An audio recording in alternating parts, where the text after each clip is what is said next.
अस्सलाम वालेकुम।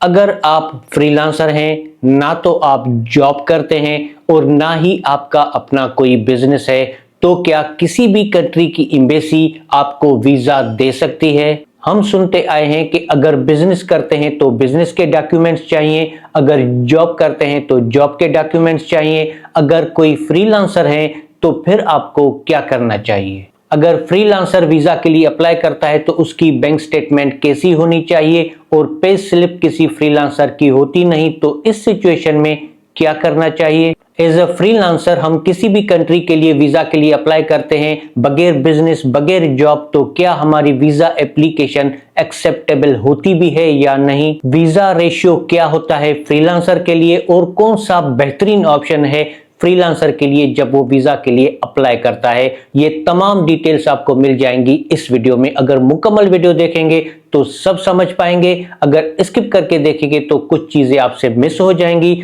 और फिर मिस्टेक्स की वजह से ही वीजा रिजेक्ट हो जाता है। आपके लिए और आपकी फैमिली के लिए कौन से कंट्रीज बेहतरीन है टूरिज्म के लिए या वहां पे जाके सेटल होने के लिए, और उस कंट्री का वीजा आप कैसे हासिल कर सकते हैं लीगल तरीके से जिसमें आपके पैसे भी जाया ना हो, इन सब पे मुकम्मल वीडियो सीरीज स्टार्ट हो चुकी है। सारे वीडियोस आ रहे हैं इस नए यूट्यूब चैनल पे, तो अगर आपने अभी तक इस चैनल को सब्सक्राइब नहीं किया तो इसको सब्सक्राइब कर लें, बेल आइकन प्रेस कर लें ताकि जो भी नया अपडेट आए उसकी नोटिफिकेशन सबसे पहले आपको मिल सके। स्टेप बाय स्टेप हर जरूरी चीज पे बात करेंगे जो आपके लिए समझना बहुत ही जरूरी है वीजा अप्लाई करने से पहले। वीजा रिक्वायरमेंट्स में normally source of income show करने की दो कंडीशंस होती हैं, जॉब या बिजनेस।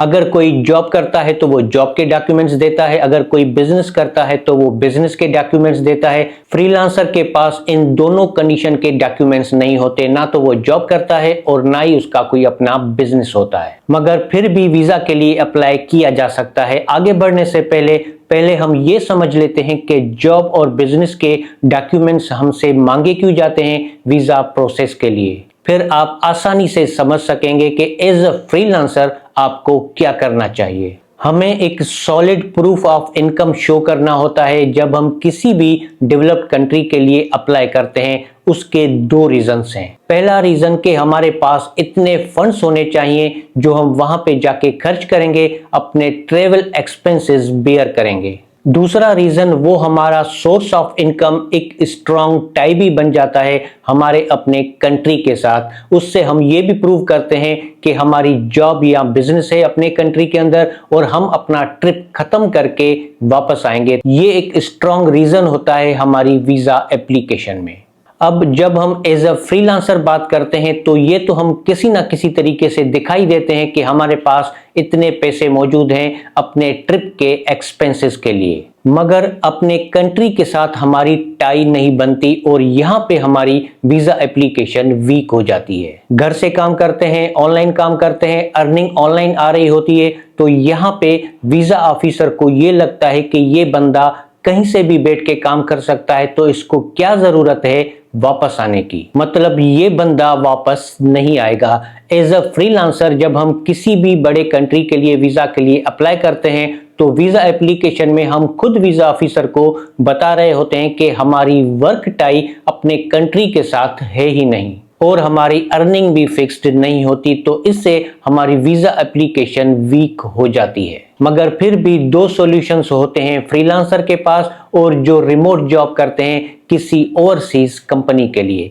फिर इन दोनों सॉल्यूशंस में से किसी भी एक ऑप्शन को अगर आप फॉलो करते हैं तो आपकी वीजा एप्लीकेशन भी स्ट्रांग बन जाती है और वीजा भी मिल सकता है। ये दोनों सॉल्यूशंस मैं आपको तफसील से एक्सप्लेन करूंगा इसी वीडियो में। यहां तक तो आपको ये क्लियर हो गया होगा कि फ्रीलांसर या वो लोग जो रिमोट जॉब करते हैं उनको नॉर्मली एम्बेसीज वीजा क्यों नहीं देती। मगर अगर किसी फ्रीलांसर की बैंक स्टेटमेंट बहुत स्ट्रांग है, उसके पास प्रॉपर्टी भी है, फैमिली टाइज भी बहुत स्ट्रांग है अपने कंट्री के साथ, तो फिर अगर वीजा ऑफिसर चाहे तो कंसीडर कर सकता है। या कोई well known person as a freelancer काम करता है, जैसे कि प्रॉपर्टी डीलर्स, जैसे कि टीवी एंकर्स, जैसे कि न्यूज कास्टर्स, जो पब्लिक फिगर्स होते हैं, एम्बेसीज उनको वीजा दे देती है। क्योंकि उनके दूसरे टाइज अपने कंट्री के साथ स्ट्रांग होते हैं। तो यहाँ पे एम्बेसी को लगता है कि ये बंदा अपना ट्रिप खत्म करके वापस आएगा। मगर हम जैसे लोगों के पास दो सॉल्यूशंस, दो ऑप्शंस होते हैं।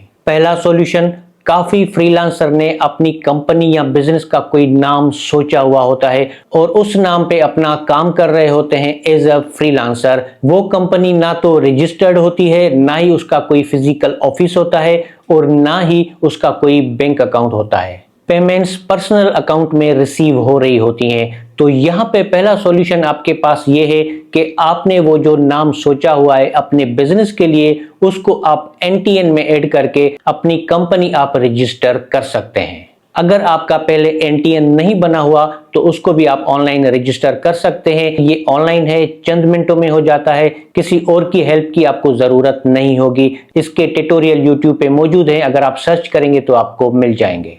इससे आपकी कंपनी भी रजिस्टर हो जाएगी, आप बैंक अकाउंट भी ओपन कर सकते हैं। मगर नॉर्मली अगर छोटी लेवल का काम है तो पर्सनल अकाउंट भी चल जाता है। फिर आप बिजनेस पर्सन की कैटेगरी में आ जाएंगे। फिर आप as a business person visa के लिए अप्लाई कर सकते हैं। कंपनी का रजिस्ट्रेशन सर्टिफिकेट भी आपके पास मौजूद होगा।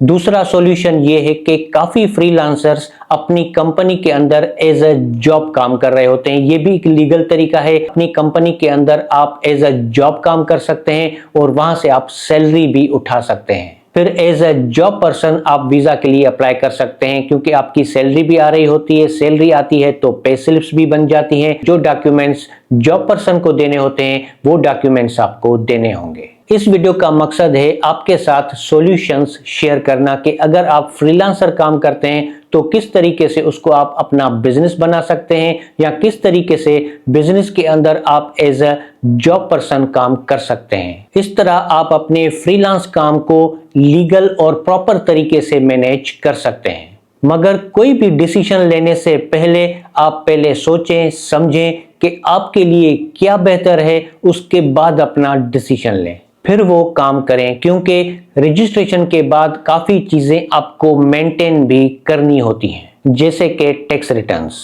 अब वीजा अप्लाई करने के लिए आपके अकाउंट में कितने पैसे होने चाहिए, बैंक स्टेटमेंट आपको कैसे मेंटेन करनी है, अगर आप जॉब पर्सन हैं या अगर बिजनेस पर्सन है तो फिर किस तरीके से मेंटेन होगी, और किसी भी कंट्री के वीजा के लिए आप अप्लाई करते हैं तो आपको एक डमी फ्लाइट टिकट देनी होती है, वो आप कैसे ले सकते हैं। उन पे वीडियोस इस चैनल पे मौजूद हैं, उनके लिंक्स आपको इस वीडियो की डिस्क्रिप्शन में मिल जाएंगे।